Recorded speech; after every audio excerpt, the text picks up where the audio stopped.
Good morning student, कैसे हैं आप सब लोग। आज नैनीताल का अगला भाग करते हैं और उसमें नैनीताल के प्रमुख नगरों के बारे में पढ़ेंगे और कुछ महत्वपूर्ण तथ्यों को पढ़ेंगे। ठीक है, सबसे पहले बात करते हैं हल्द्वानी की।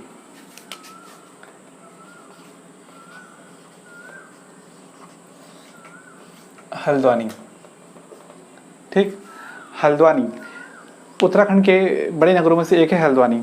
ठीक है, और सबसे बड़े व्यापारी नगरों में से भी एक है हल्द्वानी। बात आती है इसका नाम हल्द्वानी कैसे पड़ा। ठीक है, तो कहा जाता है कि इस क्षेत्र में हल्दू के वृक्षों की अधिकता थी, कदम्ब हल्दू के वृक्षों की अधिकता थी, जिसके कारण इसका नाम क्या पड़ा, हल्द्वानी पड़ा। लेकिन हमें बात करनी है आधुनिक हल्द्वानी। 1834 में कमिश्नर ट्रेल ने 1834 में कमिश्नर ट्रेल उत्तराखंड कुमाऊं के दूसरे कमिश्नर थे, कमिश्नर ट्रेल। ठीक है, तो कमिश्नर ट्रेल ने आधुनिक हल्द्वानी की स्थापना की। 1834 में कमिश्नर ट्रेल ने आधुनिक हल्द्वानी की स्थापना की। ठीक है, और जब वो यहाँ पर आए तो उन्होंने अपना एक बंगला बनाया जिसे खाम का बंगला के नाम से जानते हैं। ठीक है, तो एग्जाम में क्वेश्चन आता है कि खाम का बंगला कहाँ है, तो आपको बोलना होगा हल्द्वानी। ठीक है, इसके बाद डेवलपमेंट कार्य शुरू हो गए और 1882 में इसे सड़क मार्ग से जोड़ा गया। सड़क मार्ग से इसे जोड़ा गया कब, 1882 में। किसके द्वारा, रैमजे, हेनरी रैमजे के द्वारा इसे सड़क मार्ग से जोड़ा गया। ठीक, फिर डेवलपमेंट कार्य थोड़ा और हुआ और 24 अप्रैल 1884 को यहाँ पहुँच गई पहली रेल। तो इसे ट्रेन द्वारा कब जोड़ा गया, 24 अप्रैल 1884 को इसे जोड़ा गया। ठीक है, ट्रेन चली किसके बीच थी, वो थी काठगोदाम से बरेली। काठगोदाम से बरेली के बीच यहाँ पर पहली ट्रेन चली। ठीक है, इसके बाद इसे 1994 में ब्रॉड गेज बना दिया गया। ब्रॉड गेज, बड़ी रेल लाइन, ब्रॉड गेज द्वारा कब बनाया गया, इसे कब जोड़ा गया, ब्रॉड गेज से 1994 में कर दिया गया। ठीक है, तो ये थी हल्द्वानी की बातें। हल्द्वानी जो नदी है वहाँ पर वो है गोला नदी। हल्द्वानी गोला नदी के किनारे है। हल्द्वानी गोला नदी के किनारे स्थित है। ठीक है, सामने ही है काठगोदाम। तो बात करते हैं काठगोदाम की। काठगोदाम, ठीक है, नाम से लग रहा है, काठ माने लकड़ी, गोदाम। ठीक है, तो क्या था काठगोदाम, पहले क्या होता था कि पर्वतीय इलाकों से सब कुछ डिपेंड पहले वन पे निर्भर करता था। ठीक है, तो पर्वतीय इलाकों से जो लकड़ी जो कट के आती थी वो हल्द्वानी में स्टोर होती थी। मतलब काठ, यहाँ पे गोदाम था जहाँ पर लकड़ियाँ इकट्ठा की जाती थी, जिस कारण इस जगह को काठ गोदाम कह दिया गया। ठीक है, और काठ गोदाम है क्या, काठ गोदाम कुमाऊँ का प्रवेश द्वार है। कुमाऊँ का प्रवेश द्वार। तो कुमाऊँ का प्रवेश द्वार किसे कहते हैं, कुमाऊँ का प्रवेश द्वार कहते हैं काठगोदाम को। कुमाऊँ का प्रवेश द्वार किसे कहते हैं, काठगोदाम को कहते हैं। ठीक है, ये तो था इसका उपनाम। इसका पुराना प्रचलित नाम, पहले इसे क्या कहते थे, प्रचलित नाम। ठीक है, तो पुराना प्रचलित नाम इसे कहते थे। ठीक है, और इस देखिए उपनाम, पुराना प्रचलित नाम और चंद्रकालीन नाम। चंद्रकालीन नाम, चंद्रवंश के समय इसको क्या कहते थे, ये आपको ध्यान रखना है। ठीक है, तो पुराना प्रचलित नाम है चौहान पाटा। चौहान पाटा, ठीक, और चंद्रवंश के समय इसको कहते थे बाराखेड़ी। बाराखेड़ी, ये आपको ध्यान रखना है, एग्जाम के लिए बहुत इंपॉर्टेंट पॉइंट है। चौहान पाटा, बाराखेड़ी, कुमाऊँ का प्रवेश द्वार, और एग्जाम में आ सकता है गुलाब घाटी कहाँ है। ठीक है, तो गुलाब घाटी भी हल्द्वानी में है, गुलाब घाटी। ठीक है, ये छोटे छोटे क्वेश्चन बहुत इंपॉर्टेंट है आपके लिए। गुलाब घाटी कहाँ है, हल्द्वानी में है।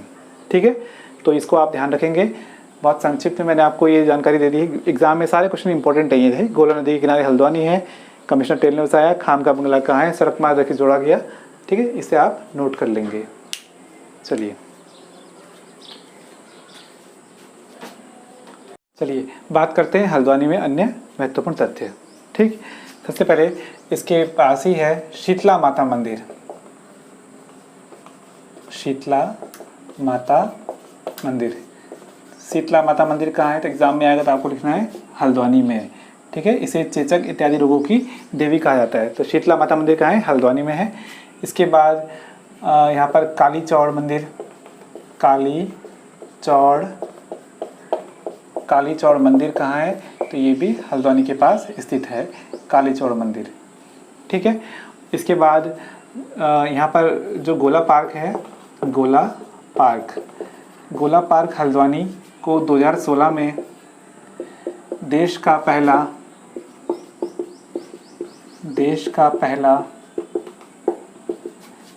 कार्बन न्यूट्रल जू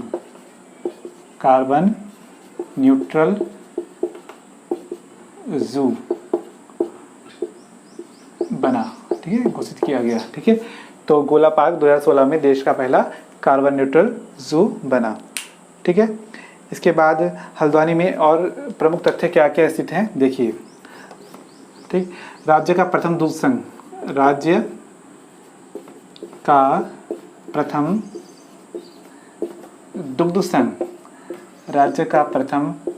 संघ 1949 में हल्द्वानी में बना, ठीक है, हल्द्वानी में ही स्थापित है, ठीक है ना। तो राज्य का प्रथम दुग्ध संघ कब स्थापित किया गया? 1949 में हल्द्वानी में स्थापित किया गया, ठीक है। इसके अलावा हल्द्वानी में है सुशीला तिवारी फॉरेस्ट कॉलेज, हल्द्वानी में है सुशीला तिवारी फॉरेस्ट कॉलेज,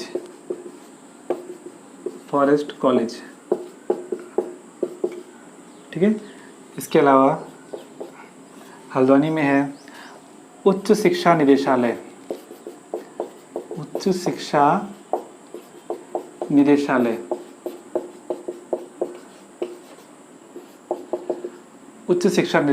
ठीक है। शिक्षा के 2 स्तर हैं, एक तो प्राइमरी स्तर, एक उच्च शिक्षा निदेशालय, ठीक है। तो ये जैसे उच्च शिक्षा मंत्री कौन है? धन सिंह रावत, आपको पूछा होता है। तो उच्च शिक्षा निदेशालय कहाँ है? हल्द्वानी में स्थित है, ठीक।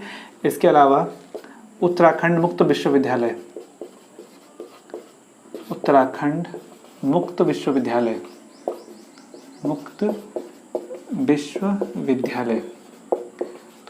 मुक्त विश्वविद्यालय कहाँ है? इसका मुख्यालय कहाँ है? हल्द्वानी में है, ठीक है। कब बना था ये? 2005 में बना था, 2005, ठीक है। उत्तराखंड मुक्त विश्वविद्यालय कहाँ है? हल्द्वानी में है, ठीक। और यहाँ से एक छोटी जानकारी ये भी है इम्पोर्टेंट एग्जाम के लिहाज से, तो कि इसी उत्तराखंड मुक्त विश्वविद्यालय के परिसर से एक रेडियो चैनल का प्रसारण होता है, हेलो हल्द्वानी। तो एग्ज़ाम में आ सकता है कि हेलो हल्द्वानी सामुदायिक रेडियो जो कार्यक्रम है उसकी शुरुआत, उसका जो प्रसारण होता है कहाँ से होता है? उत्तराखंड मुक्त विश्वविद्यालय के परिसर से होता है हेलो हल्द्वानी का प्रसारण, ठीक है। और ये पूछ सकते हैं कि कब इसका प्रसारण किया गया? तो ये 2 नवंबर 2012 को इसका प्रसारण किया गया, 2 नवंबर 2012, ठीक है। तो 2 नवंबर 2012 को हेलो हल्द्वानी जो कि रेडियो कार्यक्रम है इसकी शुरुआत हुई, ठीक है। इम्पोर्टेंट है उत्तराखंड मुक्त विश्वविद्यालय की स्थापना। एक और महत्वपूर्ण स्थल कैची धाम की, कैची धाम,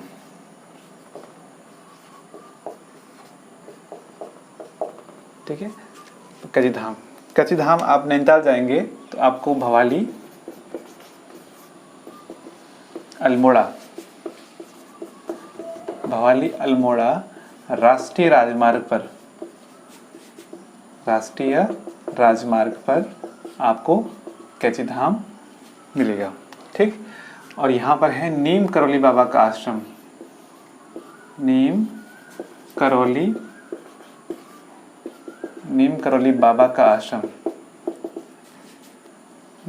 बाबा का आश्रम कहाँ स्थित है? कैची धाम में स्थित है नीम करौली बाबा का आश्रम, ठीक है। नीम करौली बाबा का वास्तविक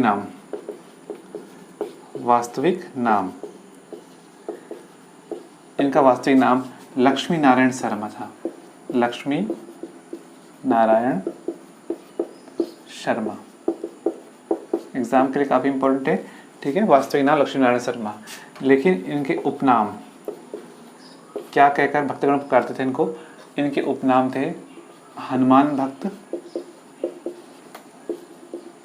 हनुमान भक्त और महाराज। महाराज किसे कहते हैं? नीमकुंज बाबा को कहते हैं। ठीक है, तो इनको भक्तगण महाराज या हनुमान भक्त कह के पुकारते थे। बात आती है बाबा का जन्म। जन्म इनका 11 सितंबर 1900 को फिरोजाबाद के अकबरपुर में हुआ था। अकबरपुर, ठीक। और मृत्यु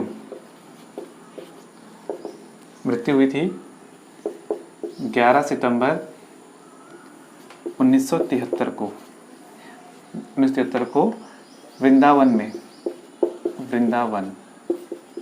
ठीक। बाबा का यहाँ कैची धाम आगमन का हुआ 25 मई 1962 को नीमकंठ बाबा कहाँ पहुँचे? कैची धाम आगमन हुआ उनका। ठीक है, फिर वो वहीं रहने लगे और 15 जून 1964 को, इम्पोर्टेंट है, हनुमान मंदिर स्थापित किया। हनुमान मंदिर या हनुमान जी की मूर्ति स्थापित की। ठीक है, और फिर बाबा की मृत्यु जब हुई 3 साल बाद उसके, तो 15 जून इच्छानुसार 15 जून 1976 को वहाँ बाबा की मूर्ति स्थापित